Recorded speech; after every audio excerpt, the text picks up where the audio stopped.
Hello friends, नमस्कार, good morning. सकाळी सकाळी लाईट गेल्यामुळे प्रॉब्लेम झालं.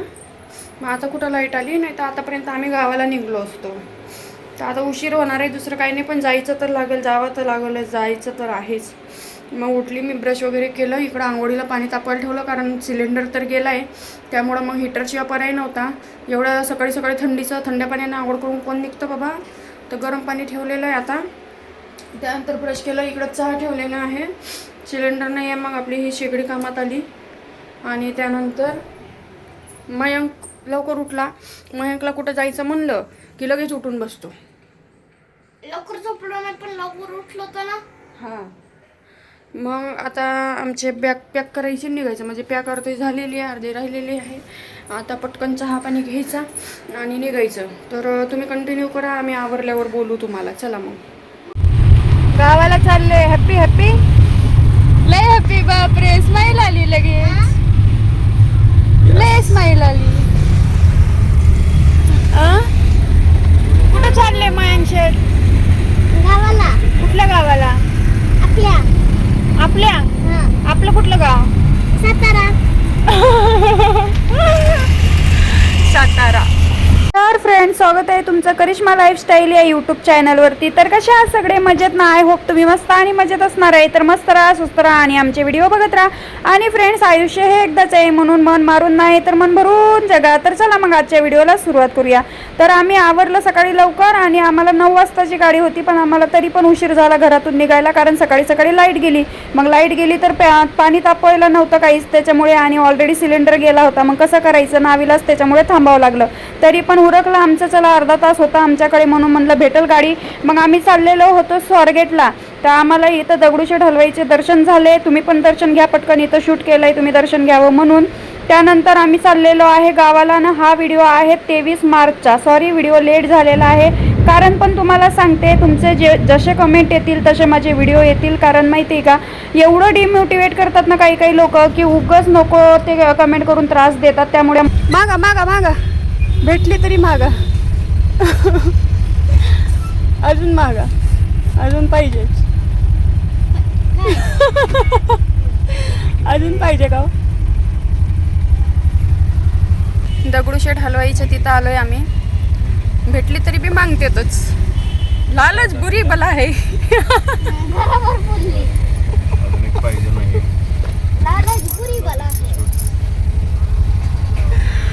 लालच बहुत बुरी बला है. अवघड आहे, लय अवघड आहे.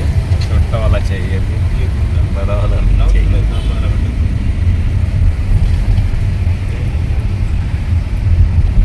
कसं आहे ना मित्रांनो, वाईट कमेंट आले की माणूस डिमोटिवेट होतो पुढचा. होईल तेवढं एखाद्याला प्रोत्साहन द्या, किंवा चांगले व्हिडिओ काढण्यासाठी चांगले कमेंट करा. वाईट कमेंट का करतात लोक हेच कळत नाही. याच वाईट कमेंटमुळे आहे ना मी खूप डिमोटिवेट झाली आहे. त्यामुळे माझी काही अजिबात इच्छाच राहिली नाही व्हिडिओ वगैरे करायची. आणि तसं पण त्यांनी सांगून ठेवलेलं आहे, फक्त तुला जेव्हा वाटेल आणि तुझ्या आनंदासाठी व्हिडिओ काढ, पैसे कमवणं हा हेतू नाही आहे आपला. मी तुला सांभाळतोय ना, आपल्या घरी सगळं खाऊन पिऊन व्यवस्थित आहे ना, मग काय गरज पडली. मग आम्ही इकडे स्वारगेटच्या बस स्टॉपवर पोहोचलो आणि घरातून काही खाऊन निघलो नव्हतं, त्याच्यामुळे मग सोबत असावं म्हणलं. मग बिस्किट चिप्स काय काय घेतलं. मग आमची गाडी लागली होती बस. सर्वात अगोदर आम्ही घरून निघलो तेव्हा ओला बुक केली. ओला बुक करून आम्ही स्वारगेटपर्यंत आलो आणि स्वारगेटमध्ये बसमध्ये बसलो आणि मग चाललोय आता आम्ही आमच्या गावी. आता तुम्ही विचारणार कोणतं गाव, तर सातार, सांगली तिकडंच आहे बाबा, पण एक्झॅक्ट गावाचं नाव सांगू नाही शकत. त्यांनी सगळ्याच गोष्टी सांगायला मना केलं आहे, त्याच्यामुळे माझी खूप इच्छा आहे सांगायची, पण काय करता ना, काही काही गोष्टी त्यांच्या बी ऐकावं लागतात. जर मी काही त्यांचं ऐकलं नाही तर परत ते म्हणतील आपल्याच मनाचा कारभार करते, माझं काहीच ऐकत नाही, असं नको व्हायला. तर आम्ही बसमध्ये चाललो होतो, बऱ्यापैकी बस खालीच होती, आम्हाला सीट भेटली आणि इथं पोचलो आम्ही कात्रजला. कारण स्वारगेटवरून जेव्हा गाडी निघते तेव्हा सातारा रोडला जेव्हा जाते तर तेव्हा कात्रज अगोदर लागतो. तर कात्रजची गर्दी बघू शकतात. तर मी लक्ष्मण दादाला आणि आदिती ताईला फोन केला.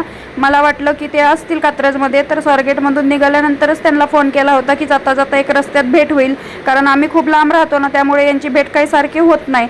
पण ते आदिती ताई आणि लक्ष्मण दादा वेळेवर अवेलेबल नव्हते, त्यामुळे मग आम्ही निघलो सरळ.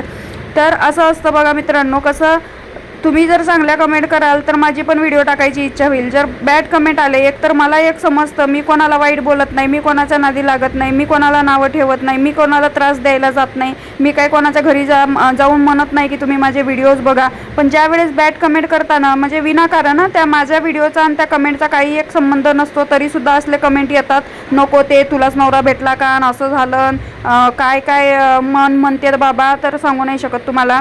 एवढं विचित्र कमेंट करतात ना की डोकं हँग होते यांचे कमेंट वाचून. आणि असं वाटतं यांना दरवेळेस उत्तर देऊन परत तेच कमेंट कमेंट करतात ना, त्यावेळेस काय करावं आणि काय नाही मला सुचत नाही. मग त्यानंतर आम्ही बघा एका ठिकाणी नाश्त्याला थांबलो. घरून तर काही खाऊन निघालो नव्हतो, पण आमचा प्रवास लांबचा आहे त्याच्यामुळे लांबचा प्रवास असलं की गाडी एका ठिकाणी नाश्त्याला जेवणाला थांबत असते. तर आम्ही नाश्त्याला थांबलेलो होतो.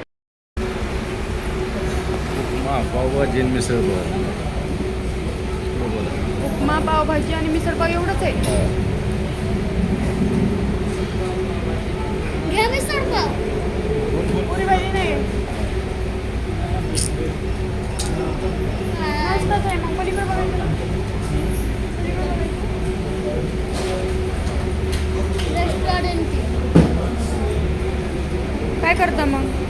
काय करताय बोल ना पटकन, टाइम होतो. घ्या काही पिझ्झा हा? तुमच्या मर्जीने. काय? तुमच्या मर्जीने घ्या काही बी. मला मिसळ नाश्ता पाव नाही करायचा आहे.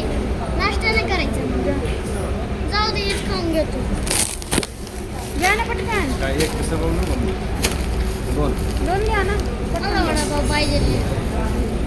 तुम्ही खा, मी हे खातोय. मयंकला वडापाव खायचा होता आणि मला पुरी भाजी खायची होती. पण काय करता आता, वेळेला केळं वनवासाला सीताफळं. मग आम्ही मिसळपाव खाल्लं आणि मग निघालो. आणि तिथून पुढं काही मी व्हिडिओ शूट नाही केले. त्यानंतर आम्हाला दुसरी गाडी बदलावं लागली. आमच्या गावाला जाण्यासाठी आम्हाला एक गाडी अगोदर अर्ध्या रस्त्यात उतरावं लागते, मग दुसरी गाडी बदलावं लागते, कारण आमच्या गावाचा रस्ता तिकडं जात नाही बाबा. मग काय करावा, तर मग आम्ही गाडी वगैरे चेंज केली ना. आता तुम्हाला आमचं रिअल घर दिसणार आहे. खूप जण म्हणत होते करिश्मा तुझं सासर दाखव, तुझे सासू सासरे दाखव, तिकडच्या मंडळीबद्दल सांग आणि घर दाखव वगैरे. तर घर दिसणार आहे तुम्हाला. त्यानंतर मी व्हिडिओ शूट नाही केले. आम्ही उतरलो डायरेक्ट आलो घरी. तर या वडापाव खायला, भजे खायला. आमच्या ननंदबाई वगैरे आले होते घ्यायला, त्याच्यामुळे त्यांनी ते वडापाव वगैरे घेतलं, भूक लागली असेल. आणि आई इकडे एकट्याच घरी असतात. आता तुम्हाला मी सविस्तर माहिती प्रत्येक व्हिडिओमध्ये देत जाणार आहे. आणि हे कार्यक्रम आहे बघा, बोकड्याचा कार्यक्रम आहे, त्याच्यामुळे आम्हाला गावाला यावं लागलं. आणि ते प्रथा आहे त्यांच्यामध्ये, लग्नानंतर बोकडे कापावे लागतात. तर मागच्या वेळेला खाल्लं मी. या वडापाव खायला मित्रांनो. एकटेच खात्यात, मला नाही देत. भजी नको मला.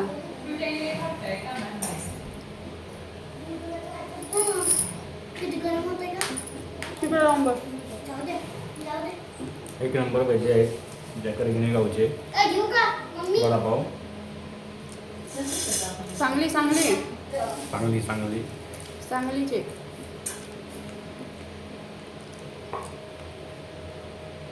सातारा, सांगली, विटा.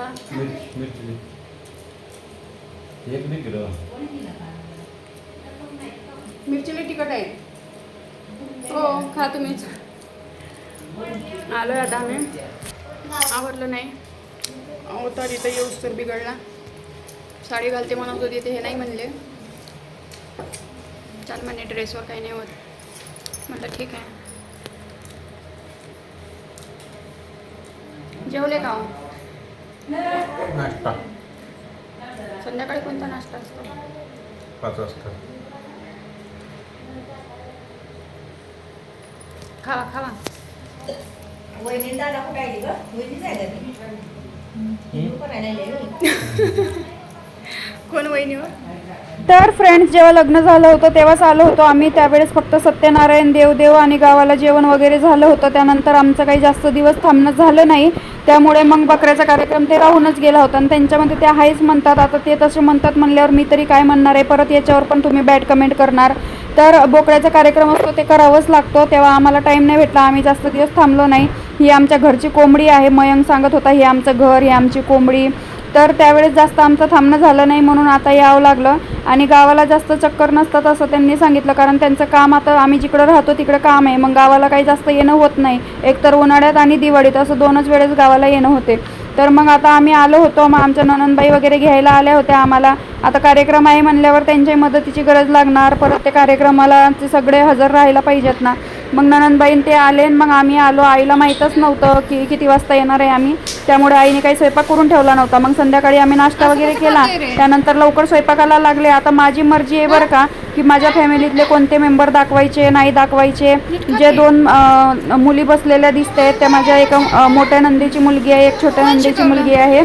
तर आता ते मी ठरवणार की मी कोणाला दाखवणार व्हिडिओमध्ये, कोणाला नाही. जास्त मला फोर्स करू नका, कारण मला पण काही मर्यादा आहेत.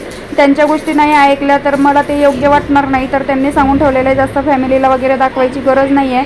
बाकी तुम्हाला माझं घर बघायचं होतं, खूप जण म्हणत होते ना की तुला अमीरच पाहिजे, तर बघा आता. काय जेवता? वांग्याची भाजी आणि भाकर. नंतर स्वयंपाक वगैरे झाला, मयंक जेवत होता आणि मग नंतर माझे काही व्हिडिओ शूट करणं नाही झालं, त्यामुळे इथून पुढचा व्हिडिओ तुम्हाला बघायला भेटणार नाही. तर अशा पद्धतीने बघा, खूप जण म्हणत होते ना की तुला पैशावालाच पाहिजे, अमीरच पाहिजे, अमीरच करणार, असंच करणार, तसं करणार. आता कशा मुलाशी लग्न केलं आहे बघा तुम्ही, कसं आहे आमचं घर ते बी बघून घ्या. फ्रेंड्स, कसं वाटला व्हिडिओ? कसं आहे ना, आता 23 तारखेला तो व्हिडिओ, म्हणजे जो व्हिडिओ आता तुम्ही बघितला तो व्हिडिओ मी 23 तारखेला काढून ठेवलेला आहे. त्यानंतर व्हिडिओ शूट करण्याची, म्हणजे व्हिडिओ शूट नाही केले आहेत, तिथून पुढं व्हिडिओ एडिटही नाही केलेत ना, व्हिडिओ पोस्ट बी नाही केलेत. कारण ह्या कमेंटमुळे एवढा वैताग आलेला आहे ना मला, असं म्हणजे नको झालेलं आहे, नको असं म्हणून मी शॉर्ट व्हिडिओ टाकते. आणि भरपूर दिवस झाले लाईव्ह पण नाही आलेली आहे. तर चांगले व्हिडिओ करा. आता बघा, मी गावी गेली होती तेव्हाचा तो व्हिडिओ आहे. आत्ता मला फुरसत भेटली त्यामुळे मी आता एडिट करत होती. तर व्हिडिओ तुम्ही बघितला असणार. त्याच्यामध्ये मी माझ्या फॅमिलीतल्या कोणत्या मेंबरला दाखवायचं, कोणत्या मेंबरला नाही दाखवायचं, काय नाही सांगायचं, कोणती माहिती डिटेलमध्ये द्यायची, कोणती माहिती नाही द्यायची, हे सर्वस्वी मी ठरवणार आहे. आता त्याच्यावर मला जास्त जोर जबरदस्ती आणू नका. हेच सांग तेच सांग. काही बाया एवढ्या नालायक आहेत ना, असल्या कमेंट करत होत्या म्हणे एवढा साधा भोळा माणूस एवढं सगळं चांगलं, कधी त्याचे आईवडील दाखवले का, कधी हे दाखवलं का, कधी त्यांच्या आईवडिलांची सेवा दाखवली का, अमकं दाखवलं का. काय कमेंट करतात ना, यांना कळत नाही. म्हणून आहे ना मला व्हिडिओज करू वाटत नाही. कारण यांचे प्रश्नाची उत्तरं देऊन सुद्धा यांना एक प्रश्नाचं उत्तर दिलं ना तर लगेच यांचा दुसरा प्रश्न उभा राहतो. करायचं तर काय करायचं सांगा. तर आता मी गेली होती ना, ते आमचं घर आहे जे तुम्ही आत्ता व्हिडिओमध्ये बघितलं, ते आमचं स्वतःचं घर आहे. 2 गुंठ्यामध्ये आहे, म्हणजे 3 रूमाचं घर आहे. आणि तिकडे फक्त आई राहते आणि सासरे नाही आहेत मला. सासरे एक्सपायर झालेत, काहीतरी वर्ष झालं आहे त्यांना, असं त्यांनी सांगितलं. वर्ष 1.5 वर्ष झालं आहे. सासरे एक्सपायर झाले आहेत. सासू आहेत, सासूबाई एकट्याच राहतात. त्यानंतर 2 ननंदबाई आहेत मला. तर 2 ननंदबाई त्यांच्या गावाला राहतात. आणि ते आले होते कार्यक्रमाला. छानपैकी कार्यक्रम झाला. तिथून पुढचे पण व्हिडिओ तुम्हाला बघायला भेटणार आहेत. पण मी जेव्हा आमचं रात्री जेवण वगैरे झालं होतं त्याच्यानंतर मला ते असतं ना, आपण बाहेर गेल्यावर आता सगळे तोंडाकडे बघते, मग कसं व्हिडिओ काढायचं, कसं बोलायचं, त्यामुळे मी जास्त व्हिडिओ शूट नाही केले. त्यानंतर बाकीचा पुढचा व्हिडिओ तुम्हाला बघायला भेटणारच आहे. तर चांगले कमेंट करत जा, तर नक्की व्हिडिओ येत जातील. नाही तर मला पण बोर झालेलं आहे ना ऑलरेडी. त्यांनी पण सांगून ठेवलं आहे, जर तुला कमेंटचा त्रास होत असेल, काय बायकांना काही काम नसतं, रिकामं काहीतरी टाईप करत बसतात, कामधंदे आवरले का याचे त्याचे व्हिडिओ बघ, हिला कमेंट कर, तिला कमेंट कर, हे असले रिकामी कुटाने करतात बायका. त्याच्यामुळे मला हे पटतच नाही. आणि रिप्लाय दिला ना आपण त्यांच्या कमेंटचा तर मग अजून त्यांचं कमेंट परत येते. त्यामुळं मग अजून नकोच वाटतं मला. कारण प्रत्येक गोष्टीचं यांना उत्तर द्यायला मी काही कोणाचे धरेल बांधेल आहे का, असं गरजेचंच आहे की यांची उत्तरं द्यावंच लागतील. माझी मर्जी आहे ना कोणत्या प्रश्नाचं उत्तर द्यायचं, कोणत्या प्रश्नाचं उत्तर नाही द्यायचं. ज्यांना आवडत असतील त्यांनी बघावा, नसतील आवडत तर सोडून द्यावं. पण एखाद्याला वाईट बोलून, एखाद्याला टॉर्चर करून, काय बोलून काय भेटणार असतं बरं या बायकांना, मला हेच कळत नाही. त्यामुळे काय माझे व्हिडिओ येत नाही आहे जास्त. पण तरी पण मी व्हिडिओ टाकण्याचे प्रयत्न करील. कारण चांगले लोक असे भरपूर आहे जे बिचारे DM करतात, कमेंट करतात की ताई व्हिडिओ येत नाही, काय झालं, किती दिवस झाले व्हिडिओ टाकत नाही. काही म्हणतात आम्हाला सवय पडली होती जेवण करता तुझे व्हिडिओ बघायचे, पण आता तुझे व्हिडिओ येत नाही, बोर होते वगैरे. तर माझे व्हिडिओ येतील, पण हे वाईट कमेंट करणारे आहेत ना, मग तुम्ही उत्तर देत जा, असं करत जा. कारण मी रिकामीनी यांना उत्तर द्यायला एवढं वैताग येतो. यांना उत्तर देऊन एका प्रश्नाचा, आता बघा मयंकबद्दल बरोबर एवढे प्रश्न आलेत ना, त्या प्रश्नाचे उत्तर मी तुम्हाला नेक्स्ट व्हिडिओमध्ये देणारच. पण मयंकला सुद्धा सोडत नाही राव. आता गावाला जाताना आम्ही ओला बुक केली होती. तर मागं आम्ही दोघंही बसलो होतो, मधामध्ये बॅग होती. मयंक पुढच्या सीटवर बसला होता. मयंकला आवडतं पुढच्या सीटवर बसणं. तर मयंकला नेलं नाही का, मयंकला लपवून ठेवलं. आम्ही असं ऐकलं तू गावाला जाताना मयंकला आदितीताईकडे सोडलं. अरे काय बावळड बायका, तुम्हाला एक आई लेकरू कळत नाही. तुम्ही का आई म्हणण्याचा लायकीचे आहे का? कलंक आई नावाला. तुम्हाला लाजा वाटायला पाहिजे. एका आईनं लेकराबद्दल असे बोलत असाल ना तुम्ही. आदितीताईच्या घरीच ठेवली म्हणे पोराला. अरे बाबा, माझ्या सासरच्या लोकांना माहिती आहे काय नाही. काही खोटं बोलून लग्न केलेलं नाही आम्ही. जे आहे ते जगाच्या समोर आहे, उघड आहे, खऱ्या गोष्टी आहेत. आमचं काही लपवून नाही आहे, ठीक आहे. आणि जे लोक म्हणत होते ना लय पैशावालाच पाहिजे तुला, पैशावालाच पाहशील तू वगैरे, आता त्यांचं काय झालं सांगा. त्यांची बोलती तर बंद झाली असेल आता आमचं घर बघून. आमचं घर साधं सिंपल आहे. घर कसं का असो ना, माणूस सोन्यासारखा असावा. माणूस महत्त्वाचा असतो, कारण शेवटपर्यंत कोणत्या गोष्टी कधीही बदलू शकतात, पण आयुष्यभराची साथ त्या माणसाची राहते, समजलं. त्याच्यामुळे जरा विचार बदला, मग सगळं बदलेल. तर माझ्यामध्ये काही बदल घडवण्यापेक्षा आधी तुमच्या विचारामध्ये बदल घडवा. जे लोक वाईट कमेंट करतात, बरोबर. बाकी जे लोक चांगले आहेत, चांगले कमेंट करतात, त्यांना भरपूर सारं प्रेम येत जातील व्हिडिओ. तर चला मग हा व्हिडिओ कसा वाटला मला नक्कीच सांगा. आवडला असेल तर लाईक करा, कमेंट करा, शेअर करा. भेटू लवकरच आपण नवीन व्हिडिओमध्ये. तोपर्यंत तुम्ही मस्त राहा, स्वस्त राहा, काळजी घ्या. Bye bye.